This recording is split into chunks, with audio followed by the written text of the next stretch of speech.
네, 3월 31일 멤버십 번개 라이브 시작하도록 하겠습니다.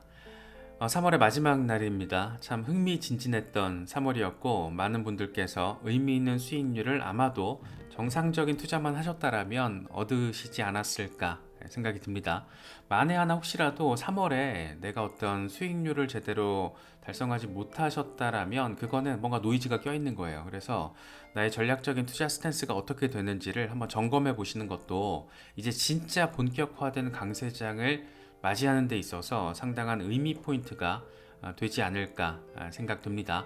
3월 이제 주간 종가, 월간 종가, 분기 종가가 나오게 되는 그런 상황을 앞두고 있습니다.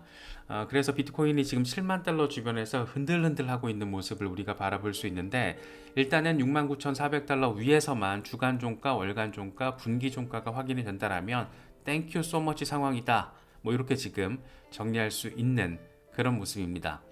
단기적으로 봤을 때는 20일 지수 이동 평균이 67,200달러 부근, 50일 단순 이동 평균이 61,000달러 부근이기 때문에 일단은 황소들이 주도권을 좀 쥐고 밀어 올리려는 시도를 더 열심히 하고 있다. 이 정도 분위기 정도는 느낄 수 있을 것 같습니다. 지금 되게 중요한 시기예요.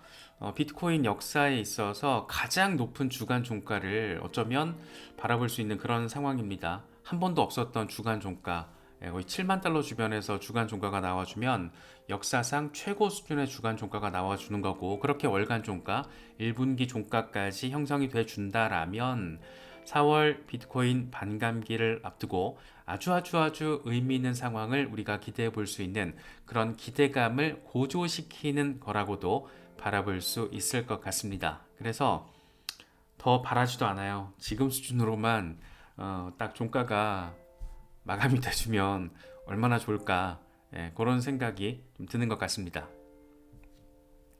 공포 탐욕 지수 하루 전과 동일한 75를 기록하면서 탐욕 단계가 이어지고 있습니다. 비트코인 도미넌스는 살짝 반등을 했는데 53%대 후반에서 자리를 하고 있는 그런 상황이 지속되고 있습니다.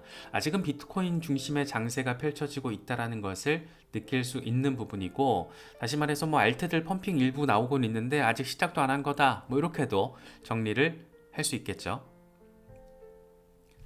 크립토 타이탄 같은 경우에는 비트코인 불런이 이제 시작이 됐다. 마지막 장애물을 벗어나고 있는데 월간 캔들이 7만 달러 위에서 마감이 되면 매우 강세를 전망할 수 있을 것이다. 이렇게 얘기를 합니다. 이게 월간 차트예요. 월간 차트인데 지금 되게 중요한 상황이라는 게 그냥 보이잖아요.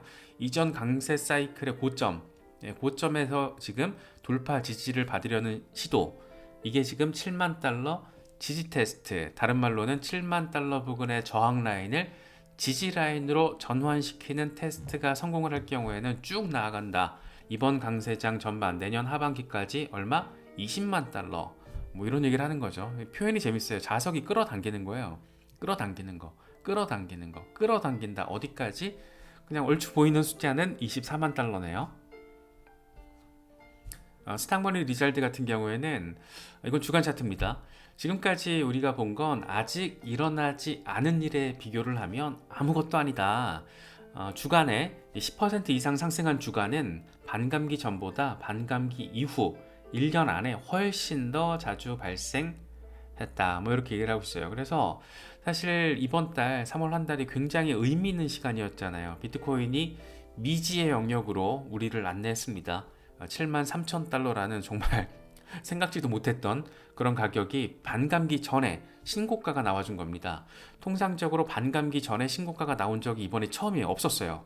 그래서 이른바 반감기 패턴을 통해서 우리가 비트코인의 흐름을 전망을 하곤 하는데, 이번 같은 경우에는 반감기 패턴이 큰 틀에서는 지금 얼추 들어맞는데 미세하게 보면은 이전과 다른 부분들이 지금 포착이 되고 있는 겁니다. 왜? 비트코인 현물 ETF가 초대박을 치면서 현물 수요가 워낙 강력하게 작용을 하면서 정서적으로 비트코인 자체에 대한 관심도가 커지다 보니까 이런 되게 희한한 상황, 의미 있는 상황이 펼쳐진 겁니다. 그래서 저도 말씀드렸지만 정말 7만 3천 달러를 빡 찍는데 약간 스타트랙 보는 느낌이었어요. 정말 어떤 미지 영역으로 휩쓸려 들어가는 느낌? 예. 그래서 지금 이번 조정 같은 경우에도 보통은 20% 이상 나와 주잖아요. 그런데 15% 수준에서 마무리된 것도 그렇고 아무튼 뭔가 다른 지점이 있다. 그래서 반감기 패턴이 고스란히 반복되지 않을 가능성. 다시 말해서 기존에는 반감기 이후 이듬해 하반기 18개월 뒤에 해당 사이클의 고점이 만들어지곤 했었는데 그게 앞당겨질지도 모른다. 이런 기대감. 재밌죠? 분석가 스코필드 같은 경우에는 비트코인이 이제 85,000달러 가고 그리고 나서 75,000달러까지 조정받고 그리고 나서 10만 달러까지 랠리할 거야 이런 얘기를 합니다. 그런데 이 사람이 작년에도 계속 이런 비슷한 얘기를 많이 했거든요. 그런데 다 적중시켰어요.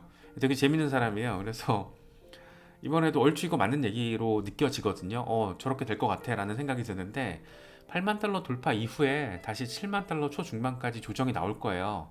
이 8만 달러라는 상징성이 굉장히 크기 때문에 그렇게 되고 그 이후에 이제 그때부터 10만 달러에 대한 이야기가 나올 텐데 이런 조정 하락이 나올 때마다 적극적으로 뭘 해야 될지 쫄아서 심장이 녹아내리는 게 아니고 내가 진짜로 해야 될 일은 따로 있다.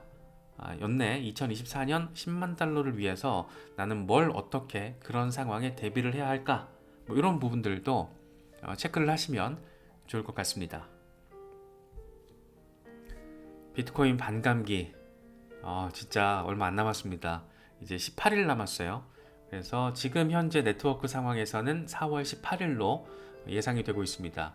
지금 4월 18일, 19일, 20일 와리가리 하고 있는데 18일 내지는 15일에서 18일 사이로 앞당겨진다라면 꽤 흥미로운 포인트 지점이 될 수 있을 것 같아요. 그래서 지금 네트워크 상황에서는 한 18일에서 20일 정도 사이면 비트코인 반감기를 우리가 맞이할 수 있지 않을까 뭐 그런 생각이 들기도 합니다. 비트코인 역사에 있어서 가장 큰 이벤트예요. 가장 큰 이벤트고 지금 현재 에버리지 하루 평균 900개 정도가 채굴이 되는데 반감기를 통해서 채굴 보상이 반으로 줄어들면 한 450개 정도로 훅 감소를 하게 됩니다. 안 그래도 비트코인 현물 ETF를 통해서 수요 충격이 발생하고 있고 거래소 공급량이 9년 최저치를 기록하고 있는 상황에서 반감기를 통해서 비트코인 공급량 자체가 절반으로 뚝 떨어지는 공급 충격이 강화됐을 때 다시 말해서 종합적으로 정리하면 수요 충격과 공급 충격이 아주 강력하게 오는 시장이 되는 상황. 과연 우리는 어떤 상황을 바라보게 될 것인가? 뭐 그런 기대감을 갖게 만드는 반감기가 아닐까 싶습니다. 오랜만에 플랜 B 이런 얘기를 합니다. 과거의 모든 비트코인 상승은 반감기 전후로 발생하곤 했다. 반감기 6개월 전에 비트코인 한 개를 매수했다라면 반감기 18개월 뒤에 또 매도를 하는 걸 또 반복했다라면 시드는 4BTC로 늘었을 것이다. 뭐 이런 얘기를 하고 있어요. 재밌는 상황이에요. 흥미진진한 상황이고 과연 비트코인이 어떤 방식으로 이번 반감기 사이클을 보여주고 고점을 만들어낼지 그 폭이 어느 정도가 될지 진짜 궁금합니다. 왜냐?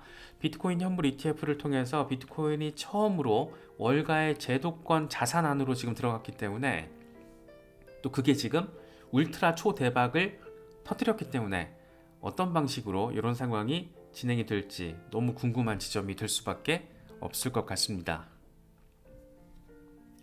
또 하나 반감기와 더불어서 이게 참 재밌어요. 만약에 4월에 비트코인 반감기 잘 단행되고 수요 충격과 공급 충격이 빠방 쌍그리 충격으로 이렇게 다가오는데 여기에 홍콩에서 비트코인 현물 ETF를 출시할 상황 어쩌면 5월 아니면 6월 지금 이런 얘기 나오고 있는 겁니다. 그래서 이번에 포브스가 기사를 썼더라고요.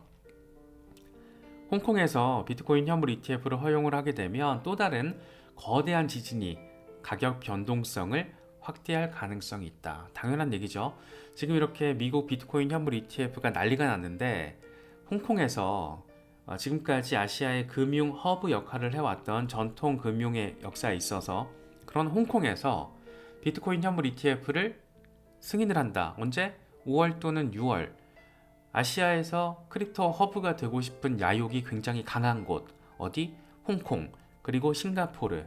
싱가포르가 약간 규제 쪽으로 방점을 찍고 있는 사이에 홍콩이 이렇게 치고 나오면 어떤 상황이 벌어질 것인가?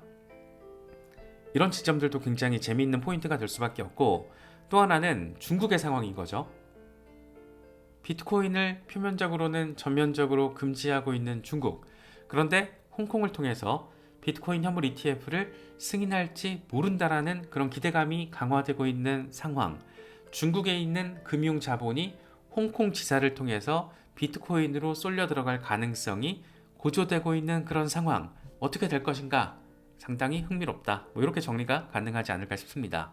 또 한 가지는 지금 스마트 파이낸셜 홀딩스가 홍콩에서 처음으로 비트코인 현물 ETF 신청서를 홍콩 증권선물위원회에 제출한 곳이에요. 그런데 지금 잘 논의가 적극적으로 진행되고 있다라고 멘트를 해버렸습니다. 순조롭게 절차가 잘 진행된다라면 5월 출시 2분기가 아니고 5월 출시, 4월에 비트코인 반감기, 5월에 홍콩 비트코인 현물 ETF, 아시아 시장을 중심으로 비트코인 현물 시장이 뜨겁게 달아오르는 상황. 여기에 이어서 홍콩 당국이 추가로 비트코인 현물 ETF 상품을 더 승인했을 때 어떤 일이 펼쳐질 것인가? 상당히 재밌습니다. 재밌는 포인트 지점들이 지금 잇따라서 포착되고 있다라는 거, 이런 부분들 챙기시면 좋을 것 같고, 저는 이걸 보면서 또 무슨 생각을 했냐면, 미국에서 이더리움 현물 ETF 가지고 왈가왈부 이렇게 말이 많을 때, 증권성 이슈 가지고 말이 많을 때, 오히려 홍콩에서 비트코인 현물 ETF 직후에 이더리움 현물 ETF까지 등장을 한다라면 어떻게 될 것인가? 이게 되게 조금 재밌는 포인트 지점으로 느껴졌거든요. 그래서 뭔가 이렇게 시장이 대륙별로 어떤 중심축이 형성되고 있는 그런 시기를 우리가 지금 바라보고 있는 게 아닌가, 그런 생각이 들기도 합니다. 메토건 같은 경우에는 꽤 긍정적으로 바라보고 있죠. 물론 이제 비트코인 현물 ETF 발행기관의 투자 책임자이기 때문에 이런 말 하는 게 당연한 거기도 합니다. 최근 가격 변동성이 흔들리지 말고 장기적인 관점을 유지해야 한다. 전문 투자자의 인정을 받으면서 특히 비트코인 현물 ETF를 통해서 1조 달러 규모의 투자가 이루어지게 될 것이다. 물론 이제 장기적인 관점이죠. 주요 국가에서 비트코인 현물 ETF를 승인하는 것이 투자 유인에 있어서 핵심적인 요소가 될 거고, 현재 기관들은 비트코인 현물 ETF 실사를 진행하고 있는데 상당한 자금 투입이 이루어지기 전에 필수적인 과정이다. 그러니까 지금 실사 진행되고 있는 기관들이 많다라는 거고, 이거는 자기들 비트와이즈랑 지금 얘기하고 있는 기관들이 많다라는 것을 맥락적으로 깔고 있는 것으로 보이거든요. 그래서 이런 상황, 실사가 잘 끝나고 비트코인이 앞으로 지금 반감기 이후에 더 뜨거워질 가능성이 높은데, 그럴 경우에 과연 어떤 상황이 펼쳐지게 될 것인가? 흥미롭죠. 네, 흥미로운 상황입니다. 그런데 지금 여기에 주요 국가 중에 한 곳이 지금 중국 홍콩을 필두로, 홍콩이 보통 이제 중국에서 뭔가 글로벌 테스팅 베드 역할에 대한 시험을 할 때 내놓는 곳이, 가장 먼저 뭔가를 하는 데가 홍콩이잖아요. 그래서 이번 비트코인 현물 ETF 이슈 같은 경우에도 출시 이후 상황이 사실 더 궁금하기도 합니다. 중국이 어떤 스탠스 변화를 보이게 될 것인가, 이런 지점에서. 이건 지금 왼쪽이 나스닥 일간 차트고 오른쪽이 비트코인 일간 차트예요. 그런데 되게 뭔가 좀 비슷하지 않나요? 예, 지금 나스닥이 이렇게 박스권 횡보를 보이고 나서 빵 하고 치고 올라가는데, 비트코인이 지금 딱 박스권 횡보 상황인 거예요. 그래서 와리가리 하다가 빵 하고 갈 거라는 겁니다. 어디까지? 10만 달러까지. 언제? 7월?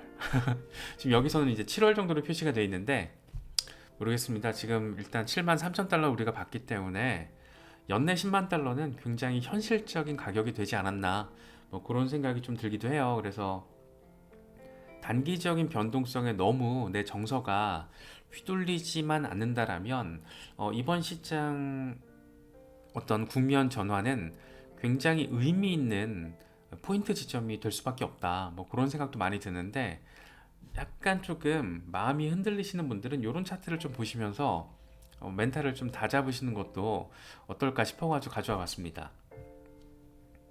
이건 S&P 500 주간 차트와 비트코인 4시간 차트를 비교를 한 건데, 어떻게 이렇게 차트가 또 비슷해요. 이 기준점은 다르지만 빵 하고 꼬라박고 나서 급등을 해버렸죠. 빵하고 추가적으로 더 조정이 나올 수 있지만 4시간 차트니까 한 6만 7천 달러, 6천 달러 부근까지 더 조정을 받을 수는 있지만 결국엔 간다. 8만 달러까지 금방 가. 이게 뭔 얘기가 아니야. 사실 7만 3천 달러를 받기 때문에 8만 달러는 뭐 금방 가능할 것 같고 8만 달러대 돌파 지지 이후에 약간의 조정이 또 있겠죠. 아까 스코필드의 얘기처럼 한 7만 5천 달러까지 다시 갔다가 그리고 나서 이제 10만 달러까지 향할 가능성. 그러니까 우리의 할 일은 뭐냐면 이런 변동성을 이제 매수 기회로 잘 활용을 할 줄 아는 담대함 이게 필요한 건데 어렵죠 그게. 떨어지면 더 떨어질 것 같아가지고 못 사고 오르면 더 오를 것 같아가지고 주저하게 되고 너무 고점에 들어가는 거 아니야? 뭐 이런 생각에 주저하게 되고 뭐 이렇게 되는 건데 그런 어떤 신념과 자기만의 어떤 기준점을 만들어가는 과정이 그렇기 때문에 더 중요하지 않나 뭐 그런 생각이 들기도 합니다.